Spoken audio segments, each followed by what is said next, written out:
evening, I'm Donna Bush with your CIGTV News Update. We begin with a look back at Heroes Day celebrations held on the holiday Monday.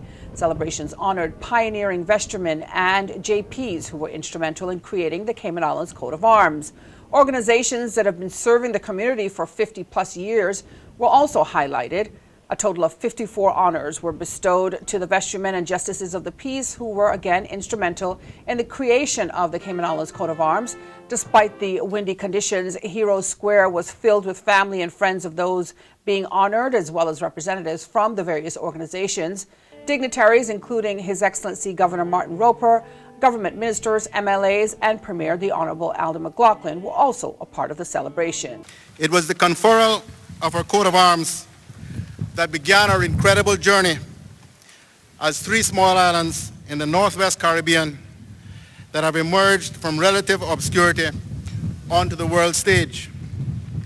Last year, we observed the 60th anniversary of our coat of arms and heralded the return to these islands of a very special part of our history, the Royal Warrant, which was conferred by Her Majesty the Queen on the 14th of May 1958, but had been lost in the fire that destroyed the former government administration building in 1972.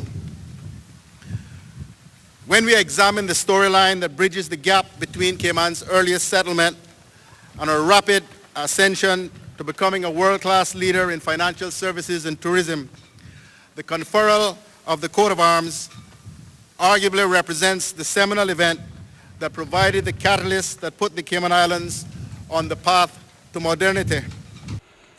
Well, there was a traditional pomp and circumstance by uniformed groups of all ages throughout the morning, which added much color to the event. Awards were collected by family of the men who helped to create the Cayman Islands' visual identity. This year's event was hosted by the Premier, the Celebrate Cayman team, and Minister for Culture, the Honorable Dwayne Seymour, who had this to say. While we reflect and honor their wisdom and achievements, let us also celebrate the excellence that exists within our community today so that the new pioneers may be inspired to play their part in the continued growth of our country. On behalf of the government and Ministry of Culture, I extend sincere thanks to all those past and present who have contributed to the development of these islands. We could not do this without you, and thank you for your contribution and support. In his welcome remarks, Alfonso Wright, Executive Chairman of Celebrate Cayman, highlighted the importance of culturally focused events for the community, saying Celebrate Cayman has been a wonderful opportunity for the community to come together and foster national pride. Soon you will hear more about the history of the coat of arms and the visionary elected officials who did the hard work to ensure that our visual identity was created. Indeed, the creation of the coat of arms was the starting point of a wave of change and progress that helped to develop the modern-day society we all know and love. Sharing the story of our beloved coat of arms has not only served to enlighten and educate our communities, but most certainly succeeded in engendering national pride. The creation of Celebrate Cayman will in time prove to be significantly prophetic and of great value to our three islands and its people. Celebrations began on the day of the coat of arms anniversary, 14th of May 2018, when a government delegation led by the Premier hosted an evening reception at the Foreign and Commonwealth Office in London. Event organized by the Cayman Islands Government Office in the United Kingdom under the leadership of Representative Eric Bush served as an opportunity to highlight the close links between the Cayman Islands and Britain. With Cayman music, food, traditional arts, and small businesses on full display.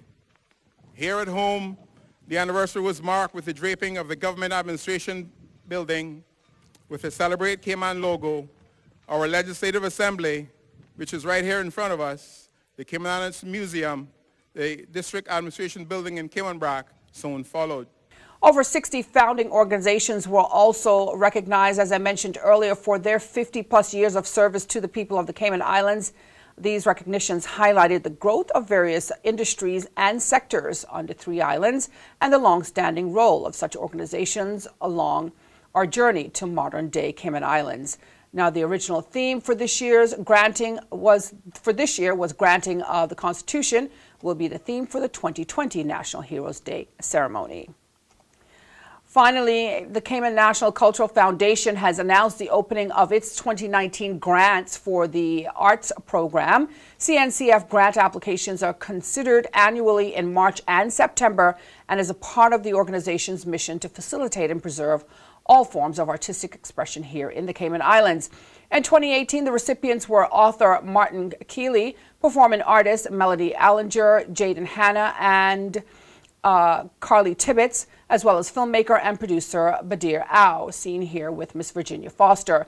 Mr. Au received a CNCF grant on behalf of the cast and crew of his short film Luna's Ring, the production which was 2 years in the making, premiered back in November last year at the Ponciana Film Festival. Now, for more information about the CNCF grant, you can go to the artscayman.org site or email them at cncf@artscayman.org or simply give them a call at 949-5477. That's 949-5477. And that ends today's news update here on CIG Television. We invite you to go to the Cayman Islands Government Facebook page as well as the CIG Television YouTube channel for more if you've missed it. For now, I'm Donna Bush, as always, wishing you a safe and, of course, a very wonderful night. I invite you to join me back here again tomorrow. But until then, bye-bye for now.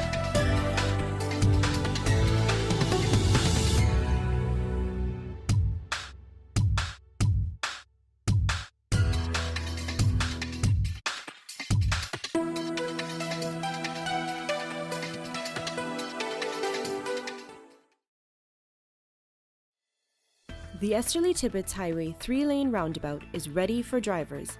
It's time to make sure you know how to use it. First, know which exit you need to take. Pay attention to lane arrows and signs.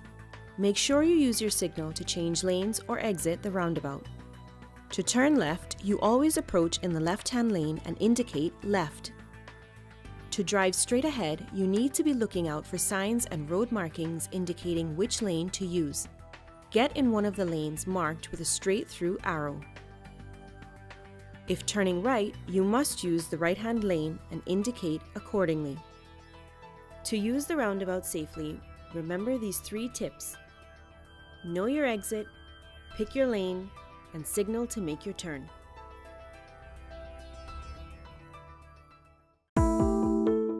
Did you know your mailing address details on your land register must be up to date in order to receive notices on new development which may impact you?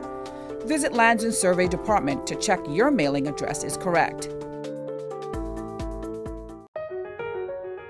Did you know that walls, fences located along the road require planning permission no matter the height?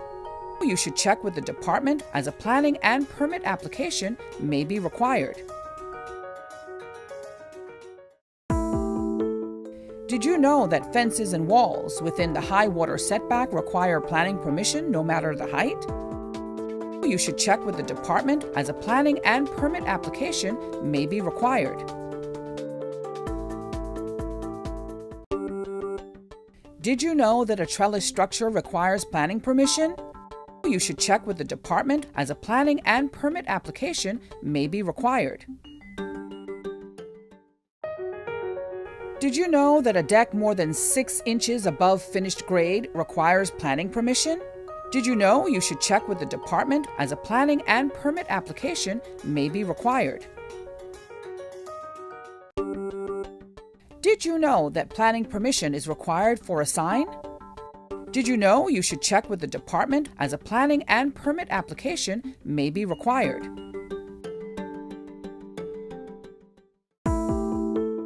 Did you know you should check with the department before leasing a property or unit for a business as a planning and permit application may be required?